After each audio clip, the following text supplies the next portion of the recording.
नमस्कार दोस्तों, आज हम आपको बताने वाले हैं महाभारत के एक ऐसे पात्र के बारे में जो भले ही महाभारत युद्ध में ना लड़ा हो, पर इस युद्ध को कराने में उसका बड़ा योगदान था। जी हाँ, हम बात कर रहे हैं मामा शकुनी की। शकुनी धृतराष्ट्र की पत्नी गांधारी का भाई और कौरवों का मामा था, जिसका अधिकांश समय अपने बहन के ससुराल में बीता।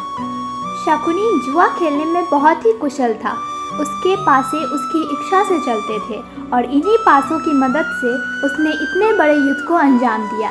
लेकिन क्या हो अगर आपसे कहें कि शकुनी के सबसे बड़े दुश्मन पांडव नहीं बल्कि कौरव थे। जी हाँ दोस्तों, आज हम आपके लिए लेकर आए हैं महाभारत से जुड़ी एक दंत कथा, जिसका जिक्र महाकाव्य महाभारत में तो नहीं मिलता, किंतु इसे कई विद्वानों द्वारा बताया जाता है। घाव को मैं तब तक भरने नहीं दूंगा जब तक हस्तिनापुर का विनाश न कर दूं। पिता की हड्डियों से किए षड्यंत्र के पासे तैयार। ये गाथा है शकुनी के प्रतिशोध की।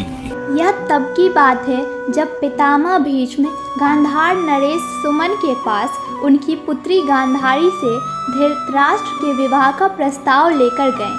किंतु विवाह से पूर्व गांधारी के माता पिता को एक ज्योतिषी ने बताया था कि जिस भी व्यक्ति से गांधारी का विवाह होगा उसकी मृत्यु हो जाएगी। इसी कारण उन्होंने किसी को बताए बिना गांधारी का विवाह एक बकरे से करा दिया और बाद में उस बकरे की बलि दे दी। इसके बाद उन्होंने भीष्म का प्रस्ताव मानकर गांधारी का विवाह धृतराष्ट्र से कर दिया। लेकिन जब धृतराष्ट्र को यह बात पता चली कि गांधारी का विवाह पहले ही बकरे से हो चुका है, तब वो क्रोधित हो गया और उसने गांधार परिवार को कारागृह में डाल दिया। कौरवों की तरह राजा सुमन के भी 100 पुत्र थे। सभी को जेल में डालकर धृतराष्ट्र उन्हें सिर्फ एक मुट्ठी चावल देने लगा। 100 पुत्र होने के कारण हर किसी को सिर्फ एक ही चावल का दाना मिलने लगा। राजा सुमन जान गए कि धृतराष्ट्र उन्हें भूख से मार डालना चाहता है। उन्होंने अपने सभी पुत्रों को यह बात बताई और धृतराष्ट्र से बदला लेने के लिए उन्होंने अपने छोटे पुत्र को जिंदा रखने का निश्चय किया। इसके बाद वे सभी अपना अपना खाना उस छोटे पुत्र को खिला देने लगे। यह छोटा पुत्र था शकुनी।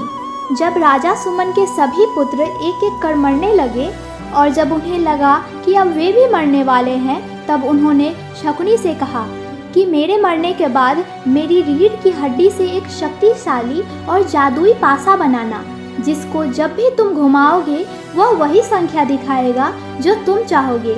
इतना कहकर राजा सुमन ने शकुनी के पैर की हड्डी तोड़ दी ताकि उसे अपने परिवार का दर्द हमेशा याद रहे। इसके बाद जब दुर्योधन ने देखा कि राजा सुमन और उसके सभी पुत्र मर गए हैं, सिर्फ शकुनी ही जीवित बचा है, तब वह शकुनी से प्रभावित हो गया और उसने उसे रिहा कर दिया।